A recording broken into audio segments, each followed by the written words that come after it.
the signs and symptoms of heat stroke soon. Good morning, everyone. I'm Lee Burns, the Director of the Bureau of Emergency Medical Services with the Department of Health. I would like to welcome all of you, Lieutenant Governor, members of the legislature, state agency commissioners, our honored guests, and most importantly, the members of the EMS community. Welcome, welcome, welcome to this very important dedication ceremony in honor of our fellow New Yorkers who have made the ultimate sacrifice for the sake of others. Please stand as the Fire Department Ceremonial Unit present our national colors. The color guard will be escorted by Ross Zastro, a paramedic with the Bureau, and joined by the Fire Department of New York City's EMS Pipes and Drums Band.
Performing the national anthem this morning will be Robert Barrios. Detail and salute. Oh, say, can you see by the dawn's early light what so proudly wheeled at the twilight's last gleaming, whose broad stripes and bright stars through the perilous fight o'er the ramparts we watched were so gallantly streaming, and the rocket's red glare, the bombs bursting in air, gave proof through the night that our flag was still there. Oh, say does that star-spangled banner yet wave o'er the land of the free and the home of the brave? 3, 2.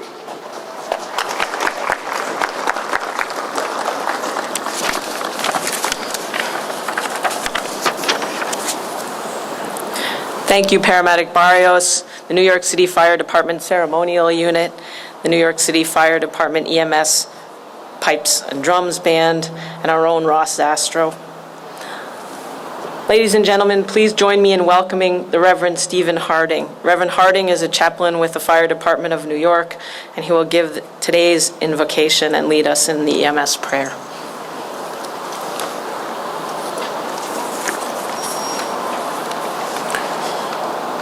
Almighty God, we give you thanks on this gorgeous day for the 60,000 men and women of EMS in New York State. We thank you for their service to others day in and day out. We thank you too, Lord, for those who have traveled from far away and from near to be here with us today. We especially thank you for the 12 members who died in the service of others. We ask that they continue to be with you, that they continue to be at peace. We ask that you continue to be with their families who have borne their grief with strength and with grace. We ask too that you be with their co-workers, the members of their stations, and that you be with us all as we stand together to honor and remember these men and women. This we ask in your name. Amen. Let us all read together the EMS prayer on the back of the leaflet.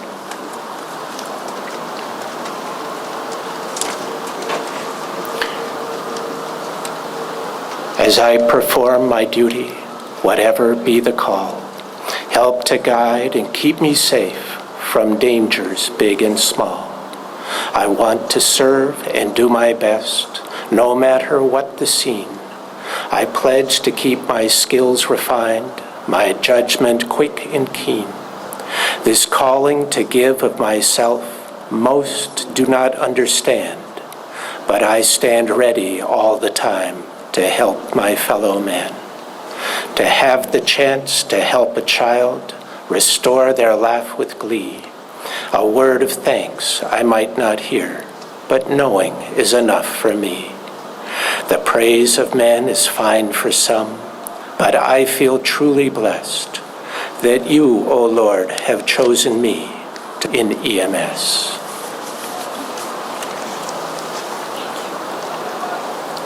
Color on the post.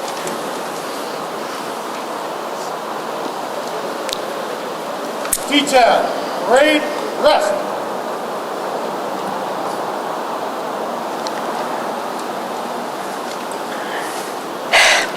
This is the 10th anniversary of the original dedication of the New York State Emergency Medical Services Memorial. It was the brainchild of several members of the New York State EMS Council in the late 1990s, most notably the legendary Harriet Weber. If any of you knew Harriet, you would know why she's legendary. And one of my mentors in EMS, Johanna Flanagan. They worked tirelessly with the invaluable assistance from the Honorable John Bonasek, Senator from the Hudson Valley. In the very first memorial, we inducted 24 individuals who had died in the line of duty, and of 9 were killed during the terrorist attack on the World Trade Center. Since that time, we have inducted a total of 44 EMS providers killed in the line of duty while serving New Yorkers. This year, we gather to add 12 more names to our memorial monument. These 12 individuals all have died as a result of illnesses suffered from responding to the September 11th attack on the World Trade Center, and I knew several of them. On a personal note, when this monument was unveiled, I was taken by the number of empty spaces for stars of life, and I thought that they would never come close to being filled by my colleagues, my family in EMS. But as of today, I stand before you, and I am so saddened that this beautiful memorial has so few spaces left. You who have given your time from your work, your families, and the agencies to travel and participate in today's service understand, and it displays the importance of these people and their contribution as healthcare providers and emergency medical responders. It displays to their families how each of these individuals were a part of our lives, and that they will always be remembered for their selfless dedication and professionalism. Most importantly, how they were running into a scene when much of the rest of society runs out. We are proud to honor and remember these fine EMS providers and celebrate their lives at this service. And for this EMS week in 2014, which, by the way, is the 40th anniversary of President Ford's declaration of the first EMS week in 1974. I'd like to take the opportunity to thank many of the organizations who are represented here today and have been steadfast supporters of this memorial. The New York State Emergency Medical Services Council, the State Emergency Medical Advisory Committee, United New York Ambulance Network, the New York State Volunteer and Ambulance Rescue Association, the New York Fire Department's EMS Command, the Firemen's Association of the State of New York, Uniformed EMTs and Paramedics Union of Fidney, and the Uniformed EMS Officers Union of Fidney. I'd also like to offer a special thanks to the Office of General Services, who, no matter what the weather, oversee and maintain this fine memorial. And finally, to all of the EMS providers and services who come here each year to honor their fellow EMS providers. I now have the honor of introducing Lieutenant Governor Robert Duffy.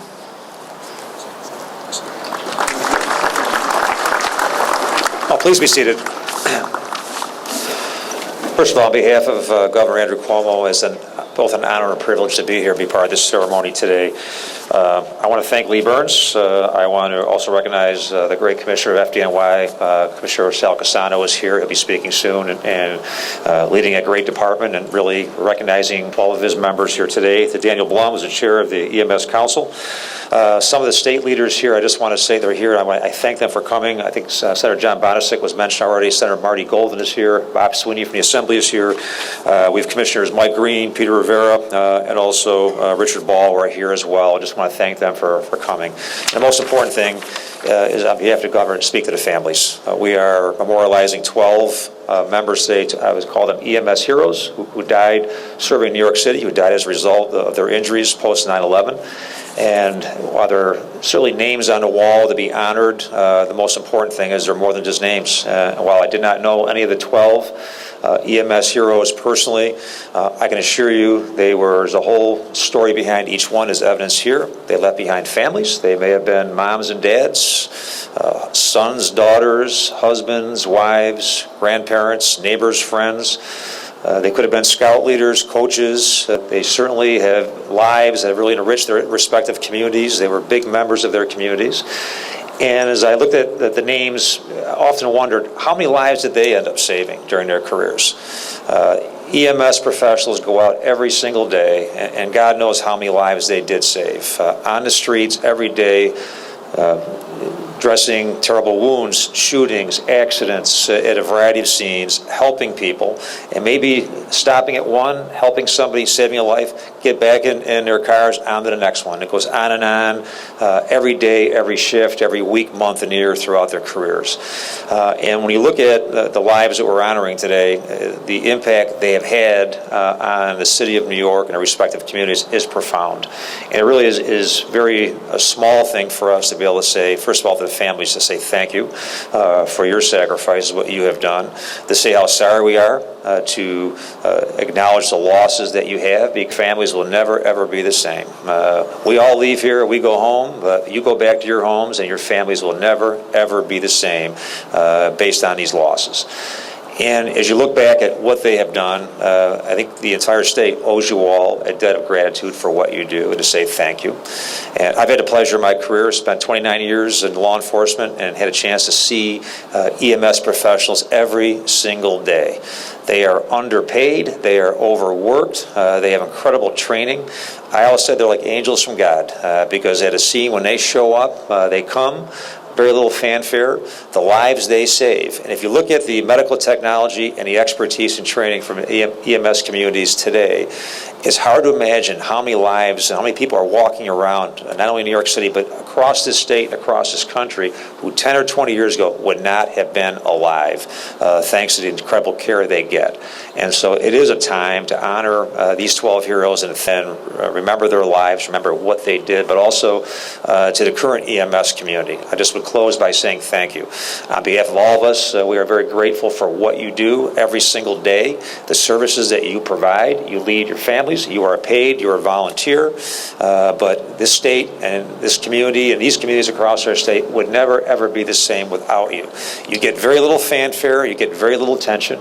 You do, but you go out every single day and you serve. You serve with honor, you serve with distinction, and you save lives. And believe me, people appreciate so much what you do. And I'll close with one story. My father passed away in February.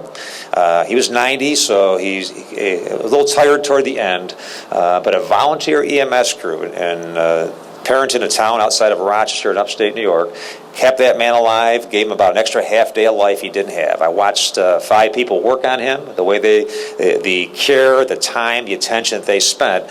I just walked away with their service and how much they care about people. And that is just one small snippet of what you and what these 12 heroes really do every single day and have done throughout their careers. So on behalf of the governor, on behalf of all of us in New York State, I want to say thank you. I want to say God bless you. I hope God keeps you safe. And I also hope that we can come back next year and not add one more name to this beautiful memorial. I think we had enough. 56 is plenty over the course of 10 years. We'd love to have a year to come back and honor those that are on there and not keep adding names. So again, thank you so much for what you do, and to the families, may God bless you and bless you with peace. And again, we are so sorry for your loss.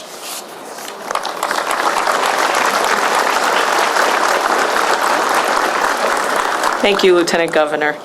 Next, I have the pleasure of introducing the Executive Deputy Commissioner, Sue Kelly, from the New York State Department of Health, is responsible for the oversight of the EMS system statewide and the Bureau.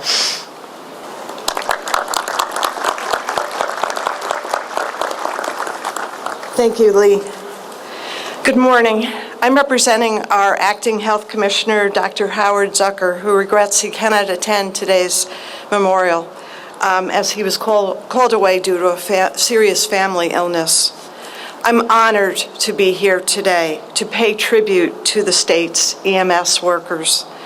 In particular, as we've discussed, we are here to remember those who responded on 9/11 and later died from serious illness. The destruction and devastation that ensued after 9/11 attacks left our nation in a state of unspeakable sadness and shock. Dr. Zucker has recalled and shared with Department of Health staff that a few days after the attacks, he joined then Health and Human Services Secretary Tommy Thompson for the site of the attacks in New York City. Later, the group had a chance to meet with first responders, many of whom were injured and hospitalized at St. Vincent's in Manhattan. For all of us lifelong New Yorkers, the extent of this destruction was devastating. The World Trade Center towers had stood as beacons in the New York City skyline for so many years. To see them reduced to rubble was difficult, especially knowing all the lives that were senselessly lost. But in the midst of the horror and sadness, we witnessed tremendous courage and strength. We saw it in the first responders, whose depth of commitment to their work took precedence over their own lives and safety. America lost almost 3,000 people that day when the World Trade Center collapsed. We lost fathers, sons, husbands. We lost mothers, daughters, and wives. We lost friends and colleagues, neighbors, and acquaintances. It was a terrible time for our nation, and especially a difficult time for New York State. Regretfully, the losses have continued. Today, we honor and remember the 12 people we are celebrating here today, all members of the Fire Department of New York City who became sick after working in the rescue and recovery efforts on 9/11. All of these people died of grave illnesses after their work at the World Trade Center on 9/11. All of them are heroes who died too soon in the line of duty, heroes whose lives were still rich and full when they became ill.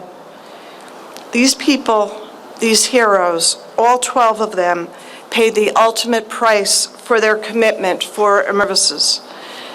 We offer our condolences to their family and friends who continue to experience the anguish of losing people they love.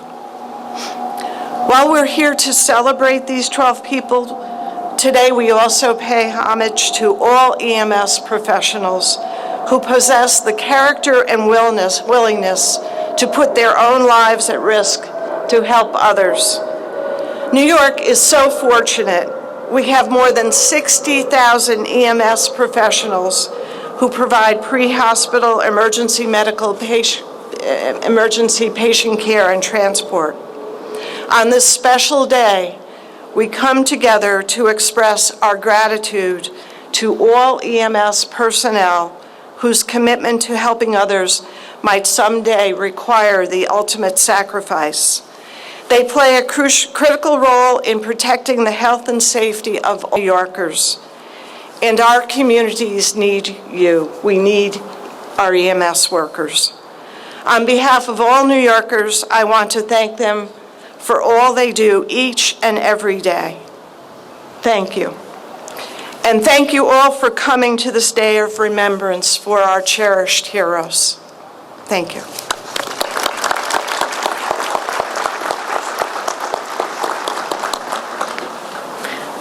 Thank you, Ms. Kelly. Speaking on behalf of the Fire Department of New York is Commissioner Salvador Casano. The Fire Department of New York and its EMS command is the largest fire and EMS system in the world. Commissioner.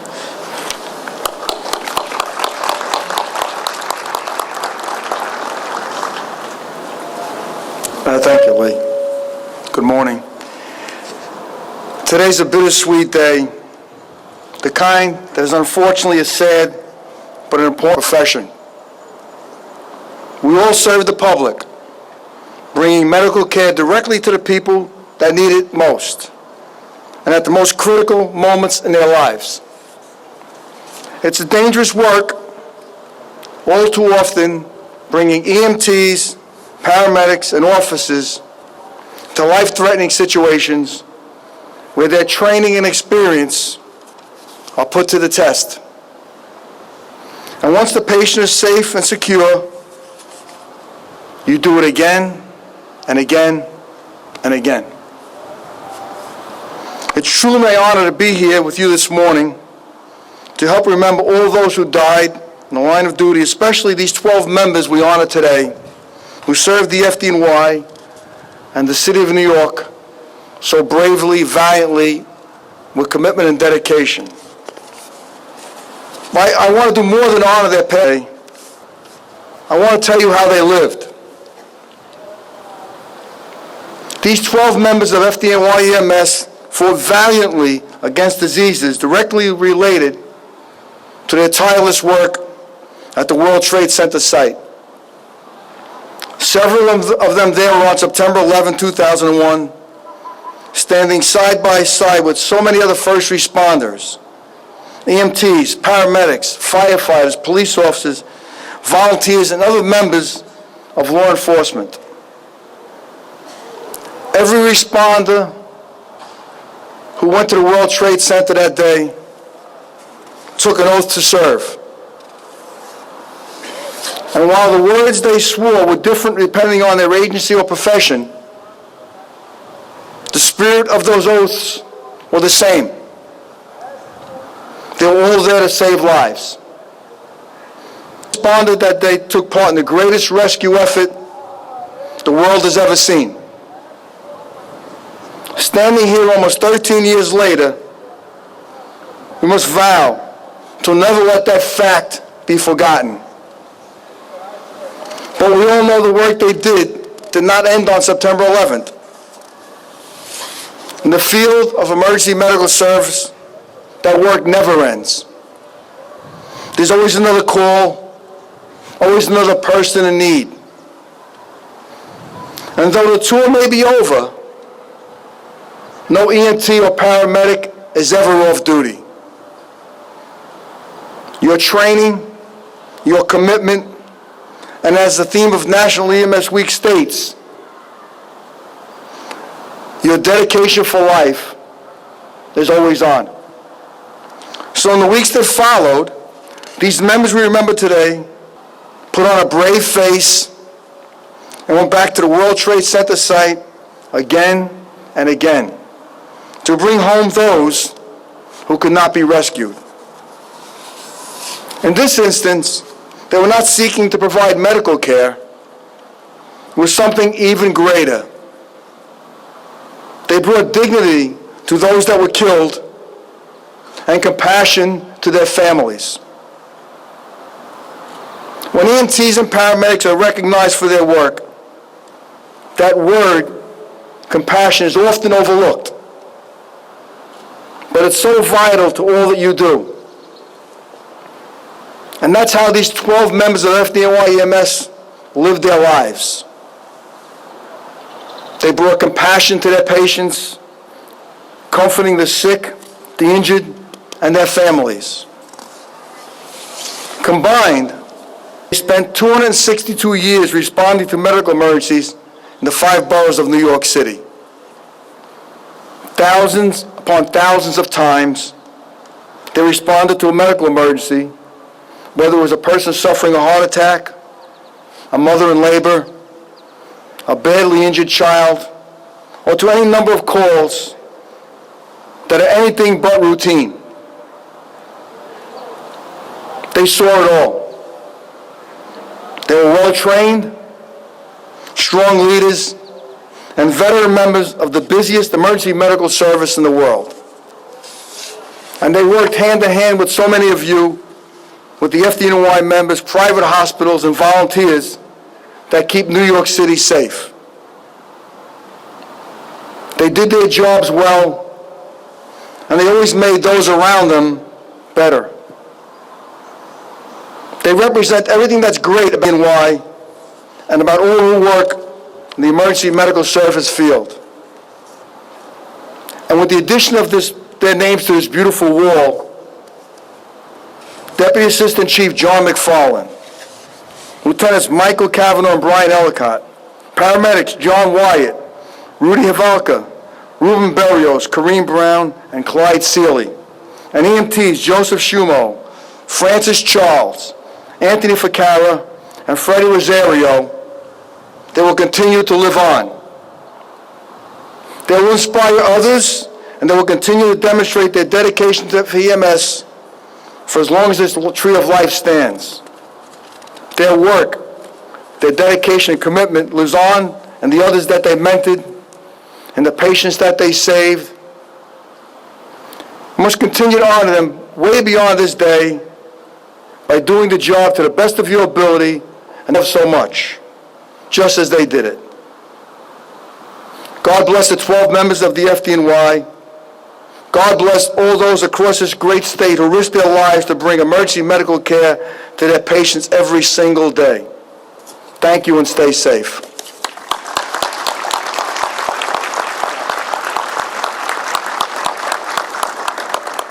Thank you, Commissioner. Please join me in welcoming the Principal Deputy Assistant Secretary for, I'm confused, Preparedness and Response from Health and Human Services, Edward Gabriel. Mr. Gabriel is a New York State paramedic, retired Assistant Chief from Fidney EMS, Deputy Commissioner of the New York City Office of Emergency Management, and Director of Global Crisis Management and Business Continuity for Walt Disney. Mr. Gabriel.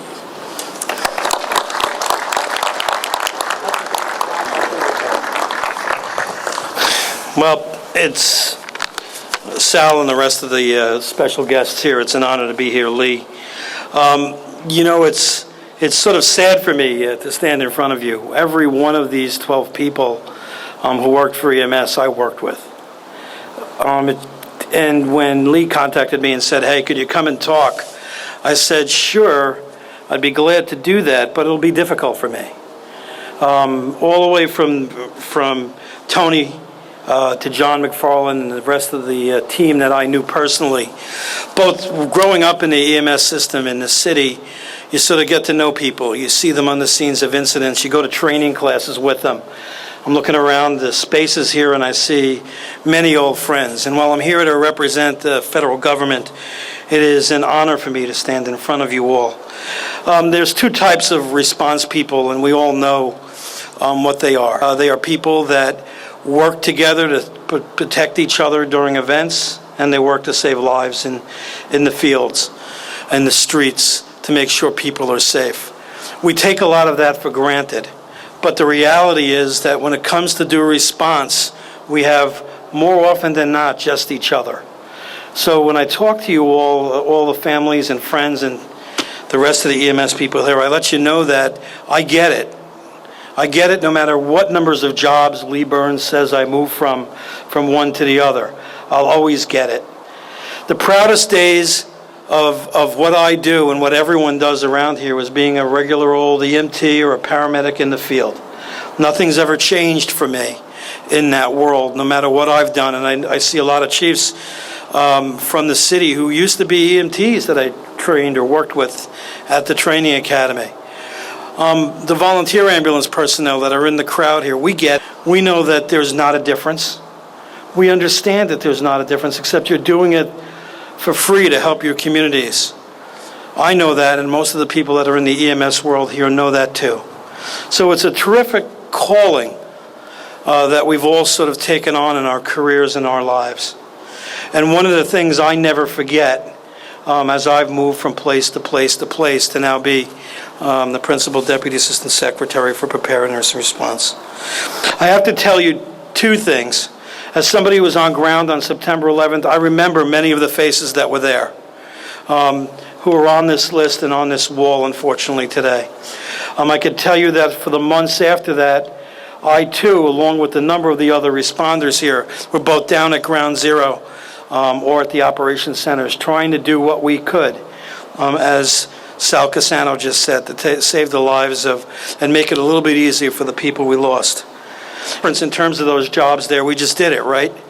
And now this many, many years later, you can see the effects on all of the responders that are still every single year going back every single day. And there's a lot of visibility to September 11th because it was a terrible scene and the biggest response ever. But it doesn't make any difference if it's in Syracuse and it's a chemical plant leaking. You just never know what you're exposed to in this world of emergency medical services. But what doesn't stop us, we still go in and we still do the things we need to do. You know, when I look at the list of all of the people here, Ruben was a terrific guy, funny, always had a smile on his face, and sometimes was a little snarky. The people that know him will tell you that. Freddie Rosario, another terrific guy, really interesting. Mike Kavanaugh and I, back in the day, became parents. I remember, if you want any stories about him in paramedic school, I was one of his instructors. So if you want to come up afterwards and talk. I can go through it. John Wyatt and I, sometimes we got along great, sometimes not so great. But for the most part, John gave a lot to his patients and cared about what he did.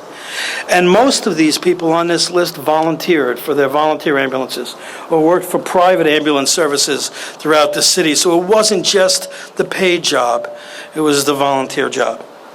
So I know I'm here to say I'm sorry for the 12 that have gone to the wall, and I know that it's a terrible thing to discuss. You know, I got to say hello to Joanne McFarland here before. It was another, I wouldn't say old-time Joanne, but a long-term paramedic. And it sort of reminds me every day, this will remind me every single day, that the work that we do in the EMS world never goes away. It's bigger, busier, more complex as we each take on the next call. And you know that if you're an EMS provider, and families, you know that because they come home and tell you the stories. So on behalf of the President, my Secretary, Sibelius, my boss, the Assistant Secretary, Nicole Laurie, and the whole federal government, we wanted to say we're sorry. We appreciate the invite to come to talk to you here. And truly, on behalf of the federal government, we understand the work that EMS does and will continue to do. Thank you very much.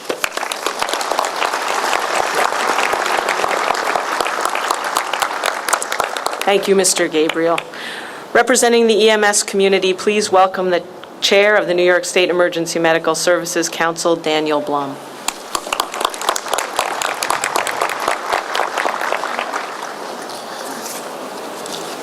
Well, we've gone from the federal government of the America to the New York State EMS Council. I'm not sure what comes next. Ed, in fact, was one of my paramedic instructors as well, so I'm sure he has a few other stories to tell. Good morning, ladies and gentlemen. On behalf of the New York State EMS Council, I welcome you to this tribute honoring 12 of our fallen colleagues.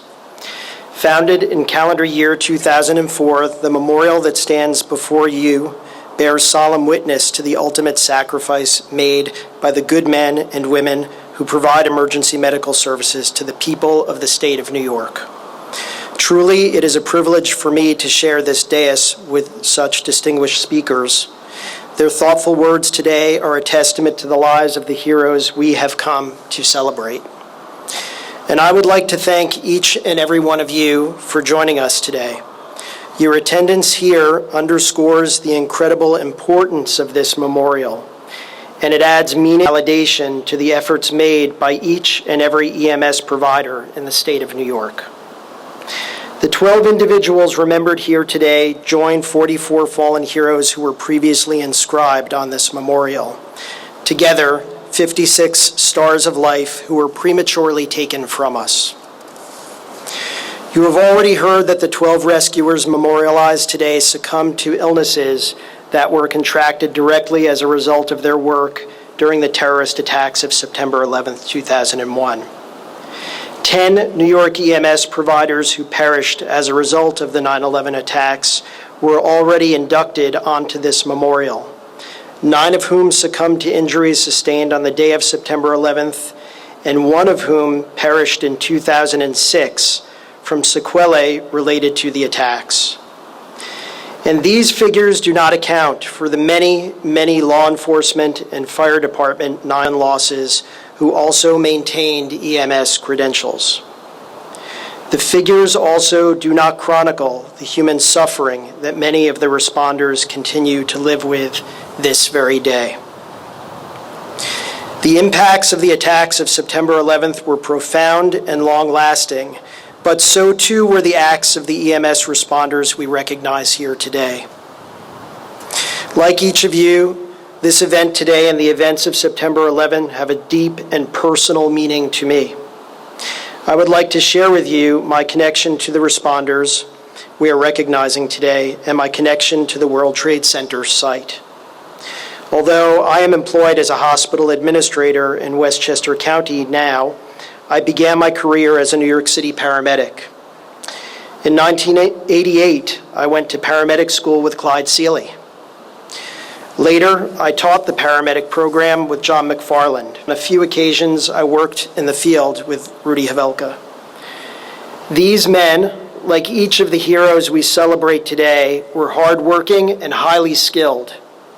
They were passionate about EMS and compassionate when rendering care to patients.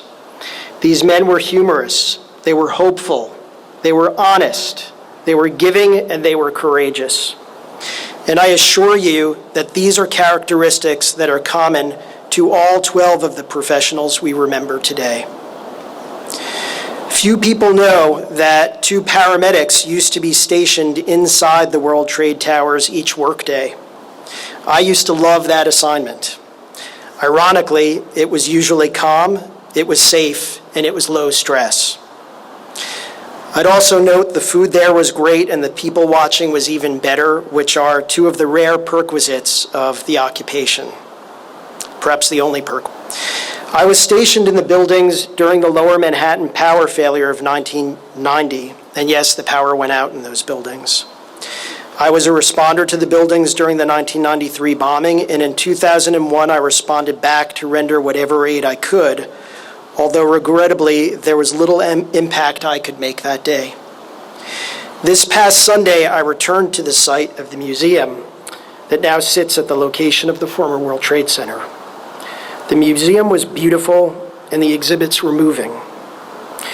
There was a moment when I discreetly sat alone on a bench and I wept. I thought to myself, how could human beings have conspired to cause so much suffering and so much loss? Today, we bear witness to the recognition of 12 remarkable people who dedicated their lives in the service of others. They were not handsomely compensated, and they did not enjoy particularly glamorous working conditions. Their task could be grueling and stressful. The rewards for their efforts were internally derived. I am humbled to stand here before you today to reflect that the acts and meaning of these responders transcends the evil perpetrated that day of September 11th. In closing, I would like to thank the Governor's Office, the Department of Health, and certainly the Bureau of EMS for their stewardship of this memorial and for organizing this special day for all of us. Thank you.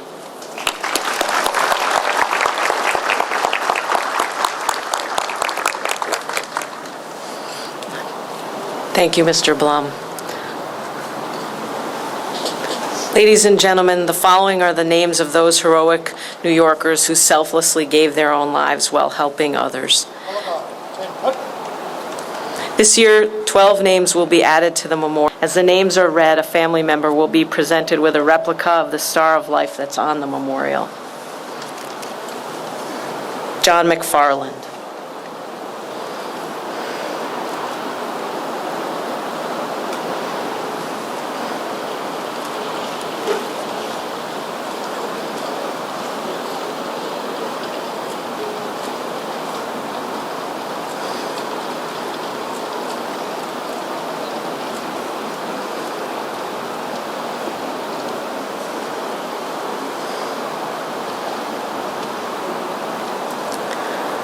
Freddie Rosario.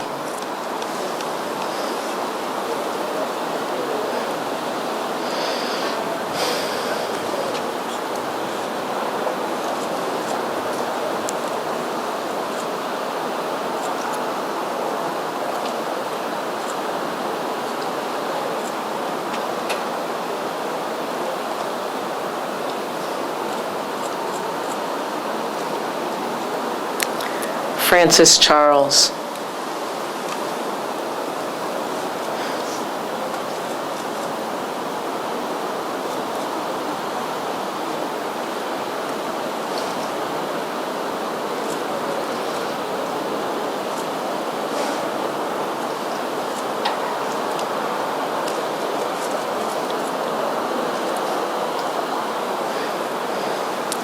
John Wyatt.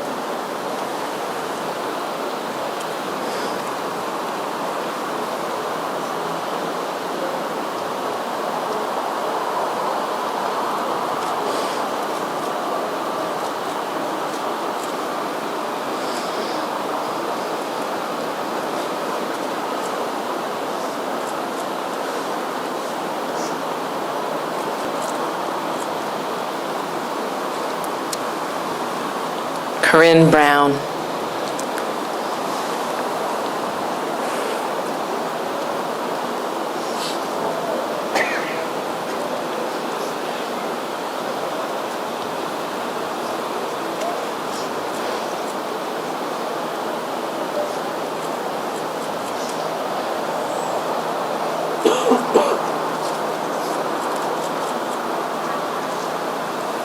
Brian Ellicott.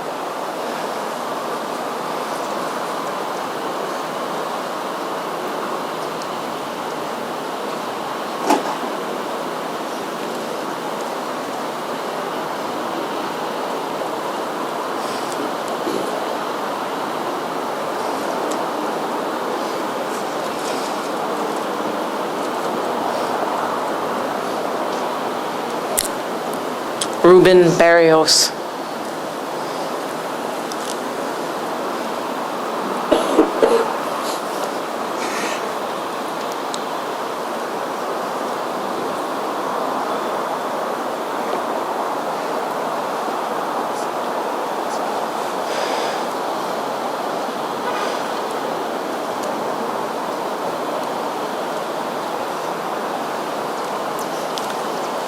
Joseph Schumo.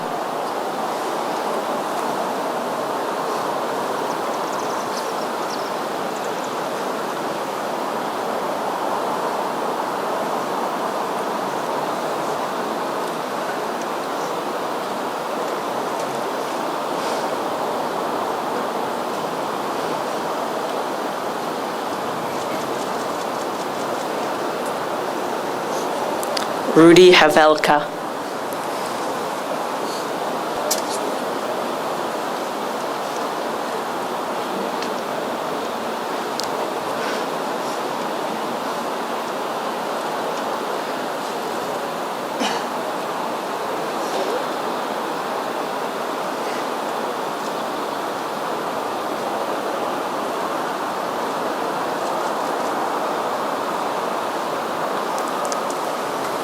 Michael Kavanaugh.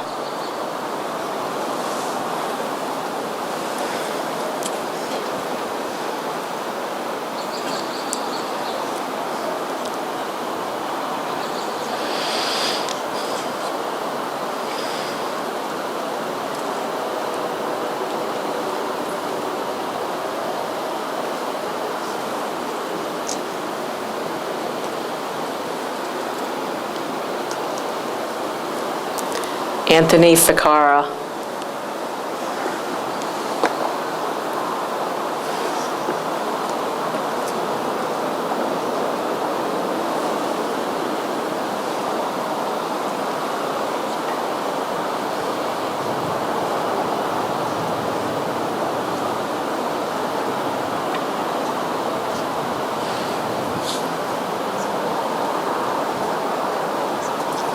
Perhaps not.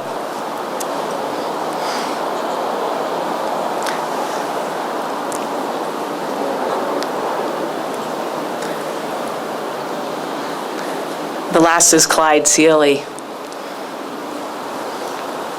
I'm going to ask that the Lieutenant Governor and Mr. Blum lay a wreath of remembrance, thereby dedicating this day and ceremony in honor of all EMS personnel who lost their lives in the line of duty.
Reverend Harding will now give the benediction.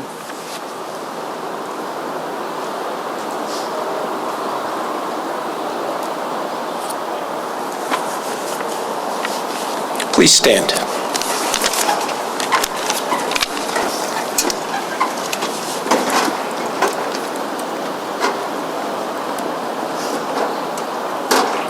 Almighty God, we give you thanks for those we love but see no longer. We ask that you continue to bless John and Brian and Reuben and Kareen and Rudy and Clyde and John and Francis and Anthony and Freddie and Joseph and Michael. Each of them is loved. Each of them is cherished by those of us still here on earth. We ask that they be with you, that they be at peace. I ask too, Lord, that you bless their families, that you watch over them and keep them safe.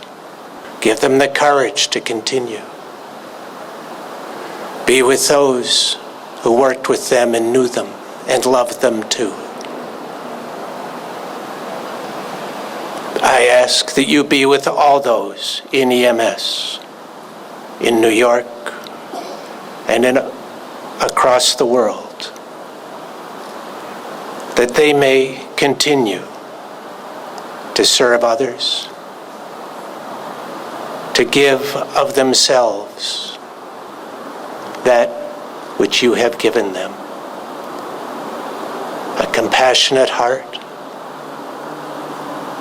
care for others, and a willingness to go places where others won't. Watch over us all, Lord. that we may continue, by the example of these 12, to do our best to care for each other and for those who need us. This we ask in your name. Amen.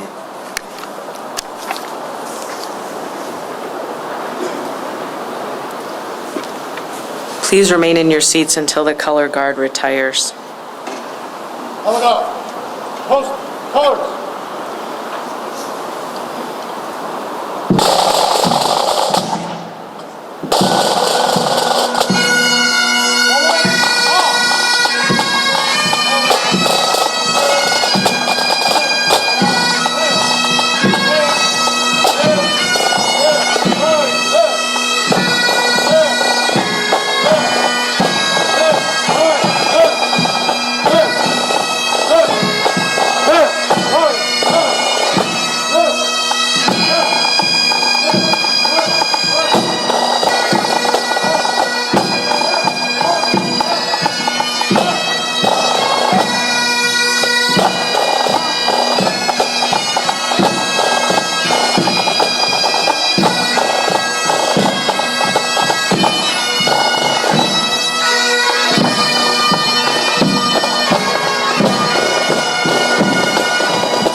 This concludes our ceremony for today. We'd like to invite the families of our fallen heroes to come up and view the memorial. And we would ask that our other guests who wish to see the memorial wait and give the families some private time. And on behalf of the department and the Bureau of EMS, thank you so much for coming today.